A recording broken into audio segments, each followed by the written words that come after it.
वीरो मंगलम गौतमो गणी मंगलम कुंद कुंदाद्यो जैन धर्मोस्तु मंगलम सर्वमंगल मांगल्यम सर्वकल्याणकारकम प्रधानम सर्वधर्मानां जैनम जयतु शासनम जैनम जयतु शासनम।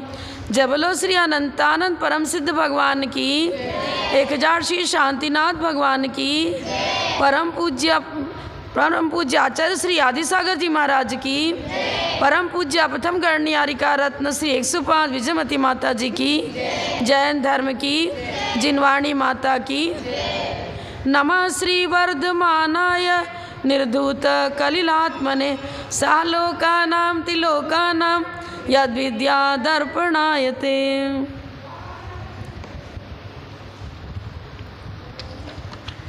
आचार्य व्रत के अतिचार चलेंगे। अब नंबर तो हमारा आपका मिलता नहीं है, 58 नंबर का। चौर प्रयोग चौरार्था दान विलोप सदृश सन्मिश्रा हीनाधिक विनिमानम पंचास्ते व्यतिपाता। चौर प्रयोग चौरार्था दान विलोप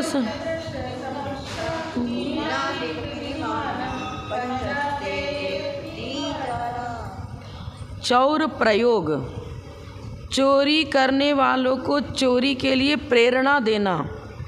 आपको प्रेरणा कहाँ देते हैं? ऐसा है, अर्धरात्रि को दुकान खोली, अर्धरात्रि को दुकान खोली, सोना चांदी जो चोर चुरा के लाते हैं वो हमने खरीद लिया, सस्ते माल, सस्ता देते हैं वो। आप खरीदते हो तब तो वो चोरी करके आपको बेच रहा है। मतलब कोई निषिद्ध वस्तु को खरीदना भी इसमें चोरी का दोष लगेगा। राजा ने आज्ञा दी है कि इस कंट्री से ये माल इधर नहीं आना चाहिए, निषिद्ध है। यातायात का मतलब निषेध किया है कि नहीं ले जा सकते, ना ले जा सकते, ना ला सकते। और फिर भी हम सोच रहे हैं अरे सस्ता है, चलो छिपा छिपो करके ले चलो, तो ये भी चोरी है। चौर प्रयोग, अब प्रेरणा तो क्या देंगे चोरी करने की? इसी ये प्रेरणा ही हो गई।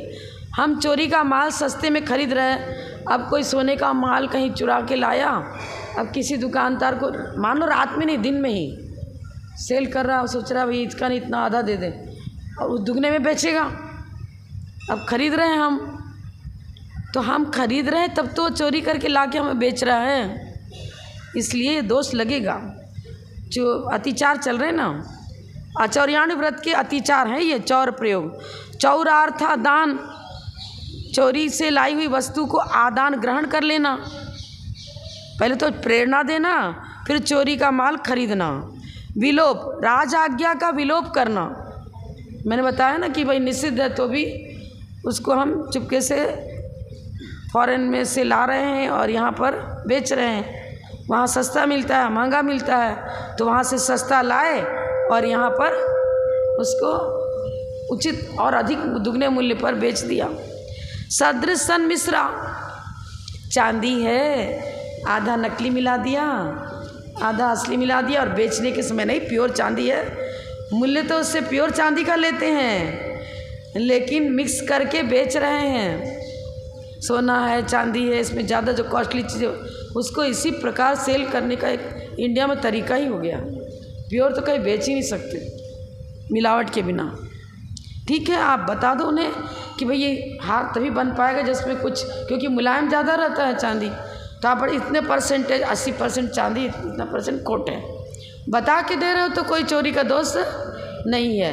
लेकिन खोट मिलाया है और फिर भी कह रहे नहीं प्योर है, तो झूठ का भी पाप लगा और चोरी का भी पाप लगा, दोनों लगा। अब पपीते का बीज है, काली मिर्च में मिला दिया, और जो आप मिलाते क्या क्या करते हैं देख लो, मतलब मिलता जुलता जो माल है वो सस्ता है, उसमें उसको मिला दिया और फिर बेच रहे हैं। असली घी में नकली घी मिलाकर बेचते हैं, डालडा मिला देते हैं, जाने क्या क्या मिलाते हैं।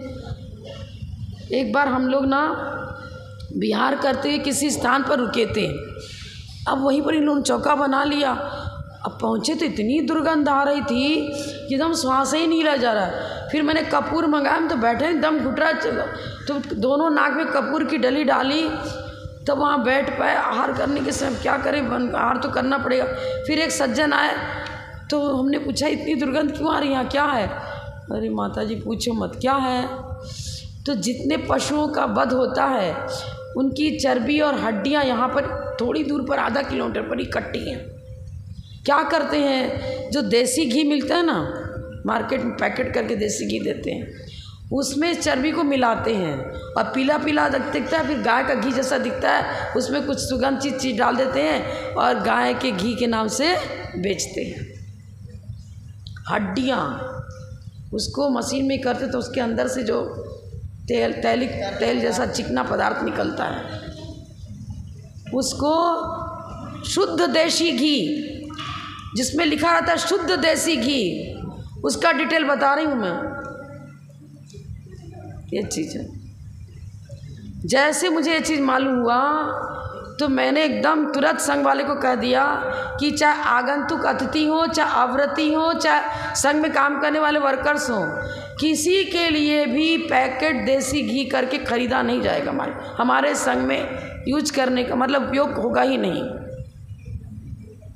अभी तक उपयोग नहीं करते हैं। अब छिपा के मंगा लेती हो, करा देती हो, पता नहीं, कि मैंने तो यही आज्ञा दी उनको कि नहीं लाना, ना यूज करना हो, बल्कि तेल यूज कर लो। ठीक है, आजकल तो रिफाइंड तेल मिलता है, मूंगफली का तेल है, सरसों का तेल है, तेल यूज कर लो। लेकिन जो देसी घी, अब पता नहीं कौन से जानवर वहाँ मारे जा रहे हैं, और उनके जो रोग शोक के परमाणु है जो भी है, और अशुद्धि तो पहली बात, हड्डी तो मांसाहारी हो गया, उसके अंदर का वो चिकना पदार्थ निकाल करके घी में मिला रहे हैं। बताओ, सही बता रहा था। पास में फैक्ट्री हम लोग बिहार करे उस साइड में, तो दिख गया, तो वहाँ फैक्ट्री थी बराबर उस प्रकार। क्या क्या करते हैं इंडिया में, तो उचित अनुचित पाप पुण्य की व्याख्या उठ गई है, संसार से व्याख्या ही उठ गई। बस कमाओ, धन मिलना चाहिए, मेथड कुछ भी हो, बुरा हो अच्छा हो, कुछ भी ऐसा करते हैं। हीनाधिक विनिमानम। अब क्या किया, जब लेना होता है तो ज़्यादा ले लिया और देना हो तो कम दे दिया। ये किसको कहते हैं, हीनाधिक विनिमानम। अब देखो इसकी पूरी व्याख्या उन्होंने बहुत अच्छी करी है इस पुस्तक में, प्रभाचंद आचार्य की है टीका। आदान प्रदान लेन देन होता है, उसे विनिमान कहते हैं। विनिमान का अर्थ क्या हुआ, आदान प्रदान, लेना देना। इन्हीं को मानोन्मान भी कहते हैं, जिसमें भरकर या जिससे तौल कर कोई वस्तु ली जाती दी जाती उसे मान कहते हैं। जैसे प्रस्थ तराजू, तराजू में प्रस्थ मतलब एक किलो का डिब्बा बना लिया, दूध वगैरह देते हैं ना, तो माप रखते हैं, उसी माप में भाई 1 किलो दूध इसमें आ गया और उसको उस प्रकार देते हैं। तो इसको क्या कहते हैं, मान। प्रस्थ माने वो डिब्बा 1 किलो का आधा किलो का बना लिया, और तराजू, इन दोनों का नाम रखा है ग्रंथों के अंदर मान। और जिससे नाप कोई वस्तु ली जाती, कपड़ा मापने का, ये इंची टिप वगैरह हाँ बनाते ना, फुट गज, हाँ वो मापते हैं ना, क्या बोलते हैं इसको, पैमाना, हाँ उसे उन्मान कहते हैं। कपड़ा मापने का जो इंची टिप होता है ना, मीटर, हाँ उसको क्या कहते हैं, उन्मान। किसी वस्तु को देते समय हीन मान उन्मान का, और खरीदते समय अधिक मान उन्मान। देते समय हीन मान उन्मान और खरीदते समय अधिक मान उन्मान का प्रयोग करना, इसको हीनाधिक मानोन्मान कहते हैं। क्या मतलब, कैसे क्या कहते, डंडी बोलते, डंडी मार लिया, डंडी मार लिया, क्या करते। और 2 तरह का रखते भी हैं, जैसे 1 किलो का बटखेरा रखते हैं, 2 किलो, उसमें कुछ नकली रखेंगे, हल्का रखेंगे, जो उनको समझ में नहीं आया जिस शकल है, देना रहता है तो उसको चढ़ा देते हैं, लेना रहता है तो भारी वाला रख देते हैं। लेकिन थोड़े से लोभ के पीछे कितना बड़ा पाप का बंध होता है, इसमें पूरी मायाचारी है। तिरंचायु का बंध भी हो सकता है, दुर्गति में भी जाना हो सकता है। थोड़े से लोभ में पड़कर हम अपनी भवावली बिगाड़ लेते हैं। समान रूप रंग वाली नकली वस्तु और असली वस्तु मिलाकर बेचना, घी को तेल आदि से मिश्रित कर देना, क्योंकि नारियल का तेल भी सफ़ेद रंग मिला देते हैं। सोना चांदी जो भी है, अब क्या करते हैं, तांबा वगैरह मिला देते हैं सोना में, पता नहीं चलता है, और इस प्रकार मिलाकर बेचते हैं। अब गवर्नमेंट आजकल तो बहुत कुछ चेकअप कर रही है, सब कुछ कर रही है, पर जिसका जो अभ्यास है वो उसको छोड़ता नहीं है, मिला कर ही देगा। इसको चोरी करने की आदत पड़ गई है, वो चोरी किए बिना रहता भी नहीं है। ये बच्चे एक कहानी सुना देते हैं। अब परिवार तो धनाढ्य था, लेकिन उसके घर की एक बेटी थी, अब क्या पता उसको कैसे चोरी की आदत पड़ गई, कुछ संगति से जो भी वो पड़ गया होगा। तो माँ ने बहुत समझाया, देख तू शादी हो गई होगी, तेरी शादी तय हो गई है, ससुराल जाना है, तो पहले तो माता पिता सबकी आज्ञा का पालन करना, जैसे यहाँ शैतानी करती वैसे नहीं करना, और चोरी तो बिल्कुल छोड़ के जा। क्या कमी है तेरे पास, खूब सामान मैं दहेज में दे रही हूँ, तेरे ससुराल में बहुत धनाढ्य परिवार का है, तो ये आदत तुझे छोड़नी पड़ेगी। उसने कहा ठीक है, नियम ले लेते हैं, नहीं चुराऊंगी कोई वस्तु। अब कहीं शादी में गई तो वहाँ अच्छे से जीवन वगैरह सब करा, इसने भी खाना पीना सब कर लिया। अब क्या करूँ, मेरे को तो चोरी का अभ्यास है, अब चैन ही नहीं पड़ रहा है, तो लेकिन आज्ञा का पालन तो करना पड़ेगा। तो क्या किया, वो हलवाई जो कढ़ाई पोंछता था ना कपड़े से, वो चिथड़ा वहाँ से चुपचाप छिपा के ले आई। उसको फिर पूछा धीरे से, कुछ किया तो नहीं तूने? मैंने आपका व्रत भी पाल लिया और अपना भी पाल लिया। क्या किया, कढ़ाई जो पोंछने खालिश वालिश उसमें सब छपी हुई थी, वो टुकड़ा उठा के ले आई। बताओ, राजकुमार था अंजन चोर, कोई ऐसा नहीं कि कोई विद्युत चोर और अंजन चोर सब राजघराने के थे। और क्या हुआ, प्रसिद्ध चोर, प्रसिद्धि में प्रसिद्धि है, अणव्रतों में अंजन चोर की। तो एक और कथानक मिलता है, बताया भी था शायद आपको, राजपुत्र, मंत्री पुत्र, पुरोहित पुत्र और एक चोर, सबने मिलकर चोरी करी थी। और कहाँ चोरी करी, राज खजाने में ही। राजपुत्र था, उसको सब मालूम था कहाँ चाबी रहती, कहाँ क्या, सब खोल ला और माल इकट्ठा करके चोर ले गया।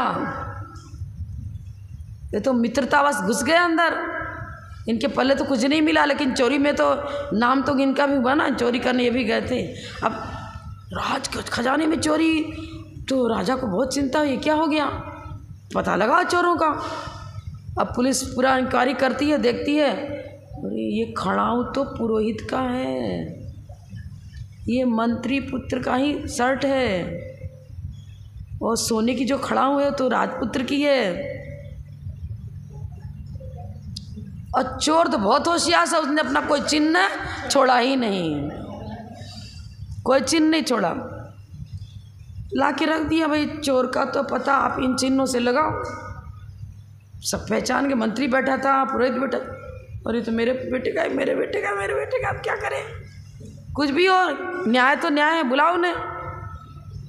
दरबार, राज दरबार भरा हुआ है, राजपुत्र आया, अरे राजपुत्र मेरा पुत्र होकर के इतना गलत काम करता है, धिक्कार है तेरे को। उसको इतनी शर्म लगी, इतनी शर्म लगी, गया हीरे की अंगूठी पहने था, उसको चूस के मर गया, मैं मुँह दिखाने लायक नहीं रह गया। और एक पुरोहित तो अच्छी सलाह देता है, मंत्रणा देता है, तूने ऐसा काम किया, आगे नहीं ऐसा करना, जा भाग जा। अब टैंक में कूद के मर गया वो तो। मंत्री पुरोहित ने भी गले में फांसी लगा ली, उसको भी ऐसी थोड़ा सा हल्का सा डांट लगाई और कहा जा। और चोर आया, इन तीनों ने कहा भाई हम तो इनके साथ गए थे, वो जब तीन का पता लगा तो एक का तो पता लगना ही लगना है। उसको बुलाया, आ गया आराम से, तो उसको गधे पर बिठाओ, पूरे गांव में मुँह में कालिक पोतो और गधे पर घुमा के फिर देश से निकाला, हमारे राज्य में इसका प्रवेश नहीं हो सकता। सब देख रहे, चोरी तो चारों ने करी और इसको तो गधे में घुमा, अपने पुत्र को तो नहीं घुमाया गधे पर। मंत्री पुत्र राजपुत्र खाली जाओ बस थोड़ा सा डांट दिया, निकाल दिया। अब दूसरे दिन पूरे जगह में हल्ला मच गया कि राजा पक्षपाती है, न्याय सही नहीं किया है। तो ठीक है, हम पक्षपाती, दूसरे दिन न्याय हो जाएगा। बुलाओ, चारों को बुलाओ। तीनों की लाश लाके रख दी। और जब चोर को जब गधे पर घुमा रहे थे ना, तो इसने अपनी पत्नी को कहा, अरे साबुन, गर्म पानी, तेल सब तैयार रखो, आ रहा है, साफ हो जाएगा, ठीक, कोई मतलब नहीं। मस्त रहा, दूसरे दिन आराम से आ गया। ये है सुसंस्कार जो घर के हैं ना, वो हिम्मत तो कर लेते हैं गलत काम करने का, लेकिन कभी ना कभी पश्चाताप की भूमिका में ज़रूर पहुंचते हैं। संस्कार है अच्छे ना। एक कथानक मिलता है, था तो शेड्यूल कास्ट का भंगी, इसका आप लोग क्या सीपर बोलते ना, उसकी पत्नी को दोहला हो गया कि मुझे आम खाना है। अब राजा श्रेणी के बगीचे में, रोई भी राजा श्रेणी का ही मुझे ध्यान में आ रहा है, उसके बगीचे में आम फलते थे, लेकिन उतने ही फलते थे जितना उस राजा को, अब श्रेणी था कि कोई चक्रवर्ती था, हो सकता है कुछ भूल हो रही होगी मुझसे, तो मतलब राजा का ही था बगीचा और उसमें आम फलते थे, बिना सीजन के ही फलते थे, चक्रवर्ती का बगीचा होगा। अब इसने सोचा क्या करूं, मेरी पत्नी मर जाएगी तो घर कैसे चलेगा, सूखती जा रही, बीमार पड़े, भूख भी नहीं लगती, खाती पीती भी नहीं। पता लगा अरे इस बगीचे में आम होते हैं। फिर उसने एक मंत्र सिद्ध किया कि पेड़ ऊंचा रहे तो हम उसको मंत्र विद्या से नीचे झुका सकें और हमको कोई देख नहीं पाए और हम बगीचे में घुस भी सकें, अदृश्य, किसी को दिखे नहीं। इस प्रकार के कुछ मंत्र सिद्ध कर लिया। रोज़ एक आम तोड़ के लाता था, छिप के चला जाता था। अब सफाई करने के लिए तो बगीचा तो खुलेगा ही ना, वो जाता देखा। अब हम तो वो मतलब उसको लोग बगीचे में आने हैं, लेकिन वो दिखता नहीं था, अदृश्य हो जाता था, नज़र नहीं आता किसी को, मंत्र विद्या के बल से। और इस बल से वो आम तो झुका भी लेता था पेड़ को और आम ले जाता। अब उतने ही आम फलते थे जितना राजा को चाहिए। अब आम नहीं जाए, कभी एक आम जाए, कभी वो भी ना जावे। ऐसा कैसे होने लग गया? क्या बगीचे में ठीक से पहरा नहीं लगता? क्या पहरा तो ठीक लगाता हूँ, फिर ये आम कैसे गायब हो रहा है पता लगाना ही पड़ेगा। अब क्या करे, घबरा गया वो, तो मृत्युदंड मिलेगा नहीं तो। उसने क्या किया, सूखे पत्ते पूरे ने डाल, जहाँ आम के वृक्ष थे वहाँ सूखे पत्ते बिछा दिए। अब जब घुसा तो खड़ खड़ खड़ खड़ आवाज़ तो होएगी ना, पकड़ में आ गया। राज दरबार में उसको प्रस्तुत किया गया, डाला, खड़ा कर दिया। उसने कहा, राजन आप मुझे मृत्यु सजा दो या कुछ करो, मैं सही बताता हूँ, चोरी मैंने ही करी है, मैं ही आम ले आता हूँ। क्या करूँ, मेरी पत्नी बहुत बीमार हो गई और ऐसे धोला उसको हो रहा, जब तक इच्छा पूरी ना हो तो वो सूखती चली जा रही है। तो मात्र उसको जीवन दान देने की अपेक्षा से मेरा कोई अब अपराध तो है ही, अब जैसा भी आप दंड दो मुझे सब स्वीकार। राजा आखिर प्रजा रक्षक होता है, जैसा का तैसा इसने बता दिया तो उसको कोई दंड नहीं दिया, लेकिन कहा इस मेथड तेरा गलत है, तू यही बात आकर के हमारे पास तक खबर देता, कुछ करता, हम उसका उपाय लगाते, लेकिन मायाचारी पूर्वक इस प्रकार लेना गलत है। और उसने अपनी गलती स्वीकार कर ली, क्षमा याचना करी, तो उसे कोई दंड राजा ने नहीं दिया। अब आप सोचो कि पुस्तक में क्या क्या लिखा है। ऐसा नहीं कि आप किसी घर में दीवार तोड़ करके चोरी करो तभी चोरी कहलाएगी। एक पेंसिल भी किसी की चुरा ली, ये पुरानी चप्पल है छोड़ दो, ये नई है इसको ले जाओ। बच्चे क्या करते हैं परीक्षा देने के समय, आप सब क्या करते हो, कोई क्वेश्चन नहीं आ रहा, इधर देखा उधर देखा उधर देखा, अरे ज्ञानार्जन में चोरी, विद्यालय में चोरी, ज्ञानावरण कर्म का तीव्र बंद होगा। नंबर कम आए तो आने दो, कोई बात नहीं है, लेकिन पूछकर नहीं लिखना चाहिए। कभी भी चोरी करके परीक्षा नहीं देनी चाहिए। हाँ, परीक्षा परिमने समन्तात मन वचन काय कृत कार्य तन्मोदना 9 कोटि से देखभाल कर काम करना, जिससे पाप का बंध होता है वो काम नहीं करना चाहिए। न्याय ग्रंथ में परीक्षा की अलग परिभाषा दी है, फिर कल बताऊंगी आपको। तो यहाँ क्या बता रहे हैं, चोरी का अतिचार कितने हुए 5 अचौर्याण व्रत के। पहला अतिचार क्या है, चौर प्रयोग, चोरी का माल खरीदा ना आपने और प्रेरणा भी दी, हाँ भैया तू ले आना मेरी दुकान में बेचना, तो जितना माल लाएगा सब मैं खरीद लूँगा, प्रेरणा भी तो हो रही है ना साथ साथ में। एक सेठ था, वो अर्धरात्रि कोई दुकान खोलता था। एक बार उसने मुनि महाराज का पड़गाहन कर आहारचर्या के लिए, उसकी पत्नी ने आहारचर्या को निकले हैं तो उसकी भावना हुई मैं पड़गाहन कर लूँ, और महाराज उसके घर में ही विधि मिल गई, चले गए। अच्छे से खूब अच्छा सामान बनाया था, धनाढ़ परिवार था, पर वो उसकी दुकान रात में ही खुलती थी, बिजनेस गलत था, चोरी का माल खरीदता था। महाराज का आहार हो गया ठीक से, हर प्रकार का पकवान मिष्ठान सब बनाया, बहुत अच्छे से भक्तिपूर्वक आहार दिया। जब महाराज आहार ले रहे थे, उसने पड़गाहन में अपना एक स्वर्ण में सुंदर, उसमें हीरा भी जड़ा हुआ था, ऐसा हार उतार करके पड़गाने की थाली में रख दिया था कि महाराज की विधि नहीं मिले तो शायद यही होगा।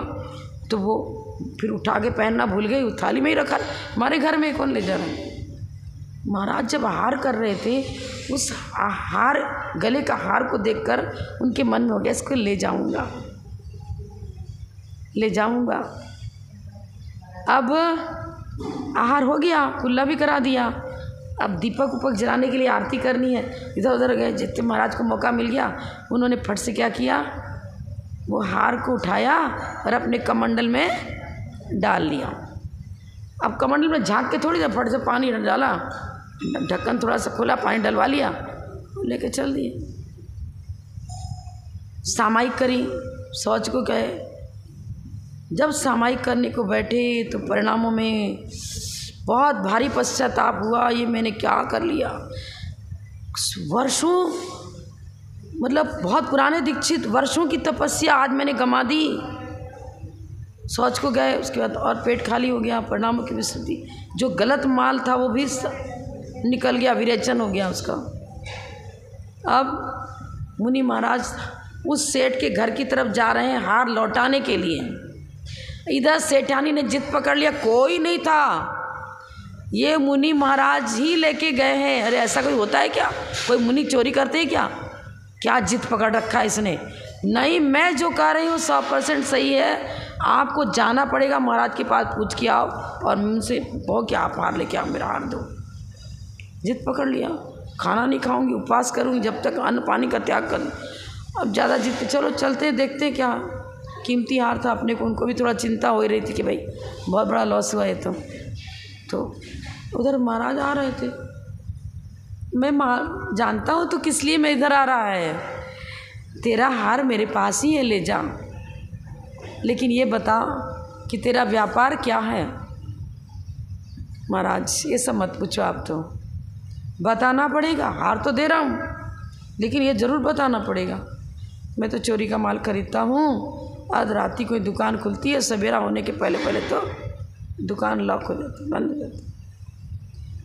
मैंने एक दिन तेरा अन्न खाया, मेरे परिणाम में इतनी भारी गिरावट आई, और तू रोज़ ऐसा अन्न खाता है, तो पूरा धर्म मेरा तो महाव्रत चला गया। प्रायश्चित लेकर के पुनर्दीक्षा लेनी पड़ेगी, और तू जान तेरा भविष्य कहाँ जा रहा है, क्या हो रहा है। आँख से उसके आंसू गिरे, बातों में गलत कर रहा हूँ मैं, यदि ऐसा गलत था तो मैं महाराज को नहीं पड़गाना चाहिए। कम से कम चोरी का माल तो मुनिराज को मत खिलाओ,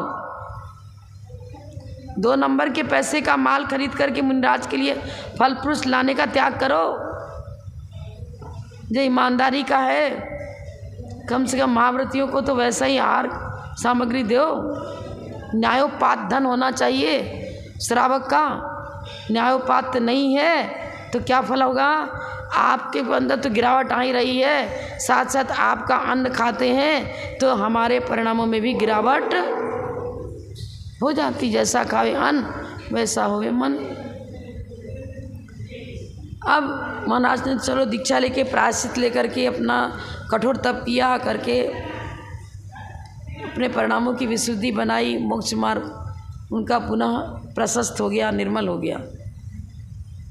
सोचो, नमक रोटी खा के रह जाना अच्छा है, लेकिन कभी भी चोरी का धन इकट्ठा करने का प्रयास नहीं करना चाहिए।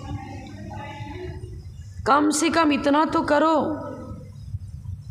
कि चलो अब बेचने के समय आप क्या करते हो, असली भाई था कार्य अलग रखते हो, नकली अलग रखते हो, लेकिन गवर्नमेंट को जितना ब्याज देना चाहिए उतना तो दो। आप पूरी की पूरी चोरी मत करो। न्याय पर अधिक सरकार ही गलत मेथड से आपसे अधिक ब्याज ले रही है, तो फिर चोर वो है, आप चोर नहीं। समझ में आया? जितना है उतना देना चाहिए। 30% लेती है ना शायद, कितना लेती अलग अलग है। अरे कुछ तो दो, 20%, 10%, 25%, कुछ तो दो, लेकिन बिल्कुल देना ही नहीं। और जब छापा पड़ता है ना तब फिर एक साथ सब निकल जाता है। लेकिन कभी कभी पुण्य वर्गणाएं साथ में रहती हैं तो कुछ कम जाता है छापा पड़ने पर भी। गुरु महाराज का आशीर्वाद रहा। एक उदाहरण मुझे याद आता है, घटित घटना ही है। ये सेलम वाले अजित काशलीवाल पहले गणनियार का विजयमती माता जी के संग में, यहाँ पर मतलब हम लोग के संग में संघपति थे। अभी सुनील सागर महाराज के संघपति हैं 2006 से। 2006 से वो हमारे संघपति नहीं रहे, सुनील सागर महाराज के संग में उनका संघ संचालन करते हैं, सारा खर्च चलाते हैं। लेकिन आपको एक घटना बताऊं, वो माता जी के पास से एक यंत्र ले गए थे। अब वो भक्तांबर का यंत्र हो या जो भी हो, बना के तो मैंने दिया था, मुझे इतना ध्यान नहीं है कि कौन सा यंत्र था। तो उसको उन्होंने, जिसमें 2 नंबर का बही खाता रहता है ना, उसी में उस यंत्र को रख दिया था। चेकअप करने वाला आ गया, छापा पाड़ने वाला, अब तो आते ही वो तो कभी अचानक आ जाते हैं। उन्होंने यहाँ तक कि घर की दाल चावल बेकर जो था डिब्बे तक को उलट उलट के सब चेकअप किया, कहीं कुछ छिपा के तो नहीं रखा है। और जब जो अलमारी थी जिसमें 2 नंबर का बही खाता था, वो जिसमें सही था दीपक जैन और ये उनके पापा का नाम और इनका नाम शांति धारा में नाम भूल गया।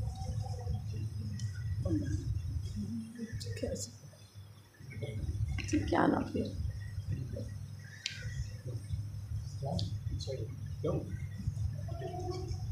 बिना चर्चा किए।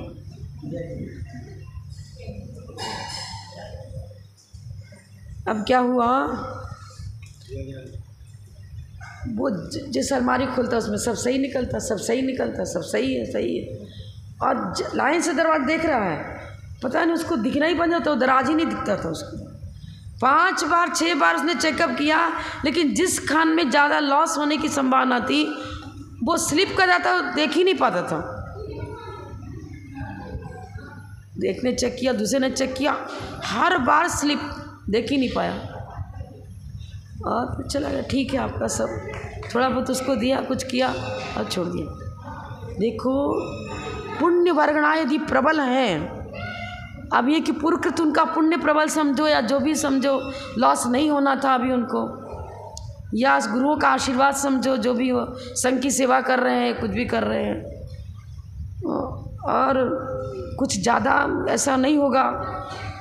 अनंतान मंदी कसाय संबंधी एक राग होता है जो समय दर्शन को नष्ट करता है, उस प्रकार का नहीं। वो तो वैसे मतलब रूखी रोटी दाल रोटी खाना और जितनी कमाई है सब धर्म में लगाना, परसेंटेज का सवाल नहीं, पूरा बस रोटी कपड़ा सिंपल वस्त्र चाहिए और भोजन चाहिए, कुछ भी नहीं चाहिए। हाथ में कोई सोने वोने का कुछ भी ऑर्नामेंट्स कुछ भी नहीं, सिंपल। महिलाएं तो खैर थोड़ा बहुत पहनती है, लेकिन उनके गले में तो वो भी नहीं, कुछ भी नहीं, सिंपल। तो सादा जीवन, उच्च विचार, चलो वो भी ठीक है, वो कुछ पुण्य उनका, अब कुछ परसेंटेज पाप भी रहता है, लेकिन सर्वथा पाप किसी के साथ नहीं है। हर व्यक्ति कुछ ना कुछ पुण्यार्जन भी करता है और कुछ गलत भी उससे हो जाता है, दोनों। लेकिन यदि देवशास्त्र गुरु की शरण में कोई रहता है, या ऐसा भक्तामर में आपने पढ़ा होगा, उसके काव्य की कहानियाँ भी सुनी होंगी, देखी होंगी कि युद्ध स्थल में युद्ध हो रहा है, बहुत कमज़ोर है सेना और विपक्षी की सेना बहुत बलिष्ठ है, तब भी युद्ध में विजय हो जाता है। वो तो आदिनाथ भगवान का ध्यान कर रहे हैं, स्मरण कर रहे हैं और भक्तामर का पाठ चल रहा है। क्या है वो वाला सा, कौन सा युद्ध वाला? कुंताग्र भिन्न शोणित वारिवा वेगावतार तरणा तुर्योदभि में युद्धे जयम विजित जय पक्षास तत्पाद पंकज वना श्रेणो लभंते। गज मुक्ता का है कि गज, चारों तरफ गज मुक्ताएँ फैल रही हैं, लोह लुहान हो गया मस्तक, एक वो भी है। हाँ, तो उसमें देखो, लेकिन इतना कठिन संघर्ष है, जीवन प्राणोत्सर्ग की पूरी संभावना है, लेकिन जिनेंद्र भगवान का स्मरण कर रहा है तो विजय को प्राप्त कर लेता है। एक महाराज जी थे, अब सतार सागर जी नाम था उनका, सतार सागर जी महाराज। उनको अब विहार कर रहे, देखो उपसर्ग तो सबके ऊपर होता है, उनके ऊपर उपसर्ग ये हुआ कि उनको उठा करके बांध चांद करके ले गए और किस जंगल में एक जगह किनारे उनको गुप्त करके रख दिया। अब सब जगह कोई महाराज, एक महाराज जी नहीं आए, लौट के कहाँ गए कहाँ नहीं गए, पूरे में ढूंढते रहे, नहीं मिला। उनको किसी गड्ढे में अंदर ऐसा डाल दिया था कि वहाँ से निकलना ही मुश्किल है। पर उन्होंने तो भक्तामर का पाठ किया, ध्यान करते रहे, पता नहीं कहाँ से शक्ति आई, कैसे क्या हुआ, कोई रास्ता उनको पकड़ मिल गया, सब कुछ मिल गया, कुछ साधन मिल गया, उसको उन्होंने कहीं पर को पकड़ा, फिर बीच में कहीं घुसाया, फिर रस्से के बल से धीरे धीरे, अब कैसे आया वो पूरा डिटेल तो आप मैं भी नहीं बता पाऊँगी, लेकिन अर्धरात्रि को वो वहाँ से भागना चालू किया, उन्होंने भागना चालू किया, चलते अपने किसी गांव दिखा, वहाँ आ गए